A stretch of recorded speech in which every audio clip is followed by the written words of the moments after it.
علامہ مولانا تسلیم درام پوری رحمۃ اللہ علیہ ایک بحر العلوم شخصیت، رفتید ولے نہ از دل ما، شہرت سے گریزاں پردہ گمنامی میں زندگی گزار دینے والے علامہ مولانا و حافظ محمد تسلیم علیہ الرحمۃ والرضوان اپنے دور کے عظیم المرتبت عالم ربانی تھے۔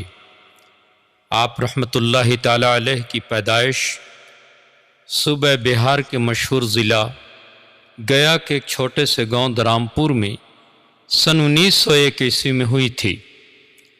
آپ کے والد ماجد حضرت مولانا عنایت کریم علیہ الرحمہ بھی زبردست عالم دین تھے۔ حضرت علامہ مولانا تسلیم علیہ الرحمہ نے مختلف مدارس اسلامیہ میں، جن میں مدرسہ عزیزیہ بہار شریف سر فہرست ہے، تعلیم حاصل کی۔ سن 1930 عیسوی میں آپ کی فراغت مشہور اسلامی ادارہ مدرسہ سبحانیہ الہ آباد سے ہوئی، اور یہی مادر علمی میں آپ نے 4 سال تک درس نظامی کی وقی کتابیں پڑھائیں۔ جن بزرگوں نے آپ کی علمی تربیت میں کلیدی رول ادا کیا، ان میں مولانا عبدالکافی علیہ الرحمہ کا نام سر فہرست ہے۔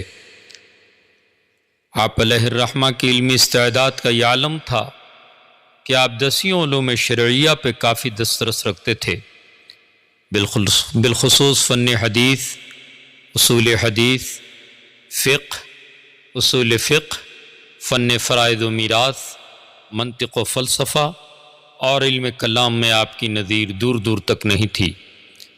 ملا جلال الدوانی میر زاہد الہروی میں آپ کے عربی حواشی لگے ہیں اور آپ کے گھر میں موجود ہیں۔ مولانا کی علمی صلاحیت کا اعتراف جید عالم دین مولانا سخاوت علیہ الرحمہ نوادہ اور جلیل القدر عالم ربانی مولانا عبدالرشید رانی ساگر علیہ الرحمہ کے شاگرد قاضی اسحاق، جو کوات ضلع آرا کے رہنے والے تھے، اور مدرسہ اشرفیہ نیا بھوجپور کے سابق شیخ الحدیث حضرت مولانا اسرائیل بھوجپوری رحمۃ اللہ تعالی علیہ، جو بعد میں آپ کے مرشد روحانی بھی بنے، آپ کی حیرت انگیز علم صلاحیت کے مداح اور معترف بھی رہے۔ حضرت علامہ مولانا تسلیم علیہ الرحمہ حافظ قرآن بھی تھے۔ گیا ضلع کے ایک گاؤں بنڈی، پٹنہ ضلع کے ایک گاؤں سبل پور وغیرہ میں برسہ آپ نے تراویح سنائی، اور تراویح کی اجرت کبھی نہیں لی۔ آپ علیہ الرحمہ کی زندگی کا ایک روشن باب یہ ہے کہ آپ مسلسل کلام اللہ شریف کی تلاوت میں مشغول رہتے۔ آپ عالم دین ہونے کے ساتھ ساتھ ایک بہترین حکیم اور طبیب بھی تھے۔ فن طب میں آپ کو گولڈ میڈلسٹ حکیم فخر علیہ الرحمہ کی شاگردی ملی تھی۔ آپ علیہ الرحمہ نے مدرسہ سبحانیہ کی تدریسی زندگی چھوڑ کر اپنے علاقے کے گاؤں پناری میں سرکاری ملازمت اختیار کر لی تھی، اور یہیں سے آپ وظیفہ یاب بھی ہوئے۔ آپ علیہ الرحمہ ایسے عظیم المرتبت عالم دین تھے، اور قرآن و سنت اور علوم عقلیہ و نقلیہ، علوم عالیہ و عالیہ پہ ایسی گہری دسترس رکھتے تھے کہ آپ اپنے علاقے کے قاضی بھی تھے، اور مسلمانوں کے مابین نزاعی مسئلوں کا قرآن و سنت کی روشنی میں معقول حل فرما دیا کرتے تھے۔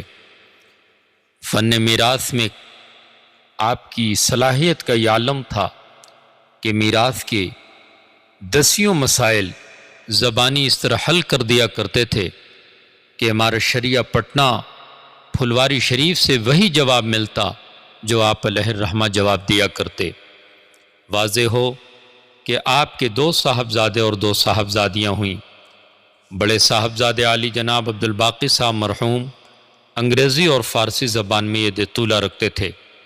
بہار مدرسہ ایجوکیشن بورڈ کے سیکریٹری کے عہدے سے ریٹائر ہوئے، صوم و صلاۃ کے بڑے پابند تھے۔ ان کے ایک صاحبزادے عالی جناب عبدالباری صاحب رانچی کے ڈی ایم کے عہدے پر فائز تھے۔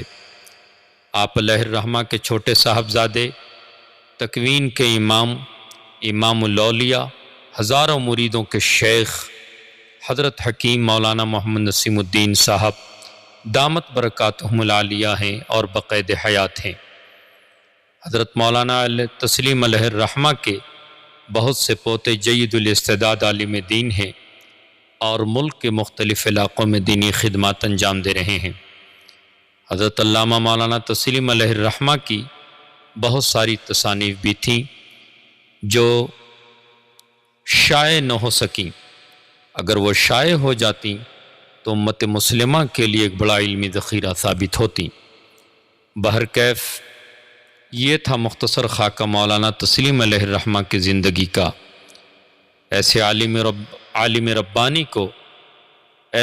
ربانی کو ناقدری کے جن ہاتھوں نے کھو دیا ہے اور اس سرمایہ علم و حکمت سے اپنی علمی تشنگی نہ بجھائی ہے، بس یہی کہتا ہوں اب انہیں ڈھونڈ چراغ رخ زیبا لے کر۔ مولانا کا وصال پرملال سن 1980 عیسوی کو 2:30 شب میں وقت تہجد ہوا۔ آپ علیہ الرحمہ اب میرا شاہ کے قبرستان یعنی شمس پور کے گورستان میں ابدی نیند سو رہے ہیں۔ اللہ تعالیٰ سے اخیر میں دعا ہے کہ اللہ تعالیٰ مولانا تسلیم علیہ الرحمہ کے درجات کو بلند فرمائے اور ان کی نسلوں کو مشعل علم و عمل، اخلاص و اخلاق بنائے، اور جو کام انہوں نے ادھورا چھوڑا ہے ان کی اولاد و احفاد اس کام کو پایہ تکمیل تک پہنچائیں۔ وآخر دعوانا الحمدللہ رب العالمین۔